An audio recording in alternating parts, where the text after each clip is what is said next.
mérite de réflexion endogène épisode 01, les textures des roches magmatiques. 1. Introduction.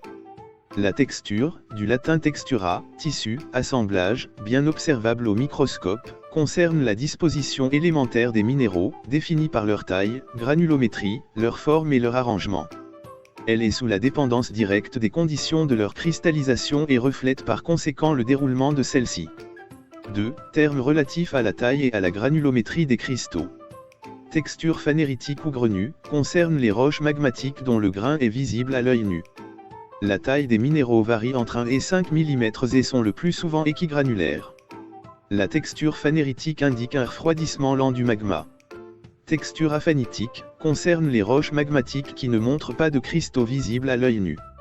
La taille des minéraux, qui sont souvent équigranulaires, est généralement plus petite que 1 mm. La majorité des minéraux ne sont pas visibles à l'œil nu ni même au microscope. Les laves, telles la rhyolite, trachyte, dacite, andésite et basalte présentent souvent la texture aphanitique. Cette texture indique un refroidissement rapide du magma.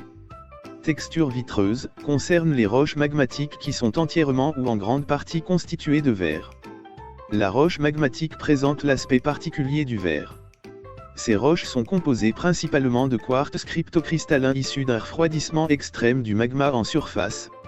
L'obsidienne est l'exemple parfait d'une roche magmatique ayant une texture vitreuse.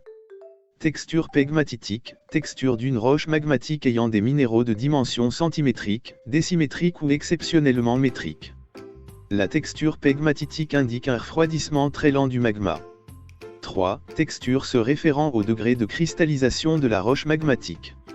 Roche holocristalline, roche totalement cristallisée. Roche holohyaline, roche entièrement vitreuse. Roche hypocristalline, roche composée de cristaux et de verre, les cristaux étant plus abondants que le verre. Roche hypohyaline, roche composée de cristaux et de verre, la matière vitreuse étant plus abondante que les cristaux. 4. Terme utilisé se référant à la dimension absolue des cristaux. Grain grossius, la taille des cristaux dépasse 5 mm. Grain moyen, la taille des cristaux varie entre 1 et 5 mm. Grain fin, la taille des cristaux est inférieure à 1 mm. 5. Terme utilisé se référant à la dimension relative des cristaux. Équigranulaire, terme utilisé pour décrire la texture des roches magmatiques dont les minéraux sont de même dimension. Texture porphyritique, texture d'une roche magmatique ayant de gros cristaux pris dans une matrice à grain moyen, texture phanéritique. À ne pas confondre une texture porphyritique avec une texture porphyrique. La seule différence entre ces deux textures se situe au niveau de la dimension des grains composant la matrice. Pour une texture porphyritique la matrice est phanéritique alors que pour une texture porphyrique la matrice est aphanitique. C'est pourquoi une texture porphyritique ne peut pas être.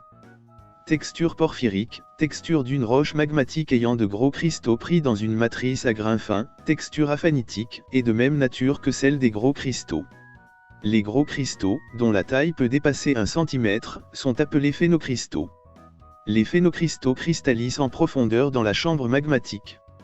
La montée du magma entraîne les phénocristaux et par la suite le magma se refroidit rapidement sous forme de matrice à grains fins. Cette matrice peut donc se cristalliser au sommet de la chambre magmatique, dans des digues ou des cils et enfin en surface sous forme de lave. La texture porphyrique est typique des roches magmatiques qui ont subi 2 temps de cristallisation. D'origine volcanique car la grosseur moyenne des minéraux composant la matrice reflète un environnement où la température diminue plutôt lentement.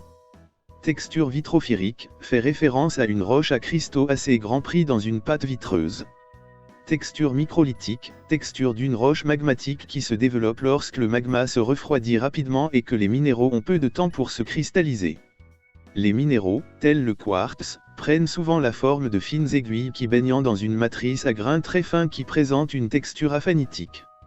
La texture microlithique se développe le plus souvent dans des laves de composition basaltique à andésitiques ainsi que pour des roches pyroclastiques telles les tufs. 6. Texture se référant aux relations mutuelles entre cristaux. Texture pessilitique, concerne les roches magmatiques dans lesquelles un grand cristal d'un minéral contient de nombreux petits cristaux d'un autre minéral.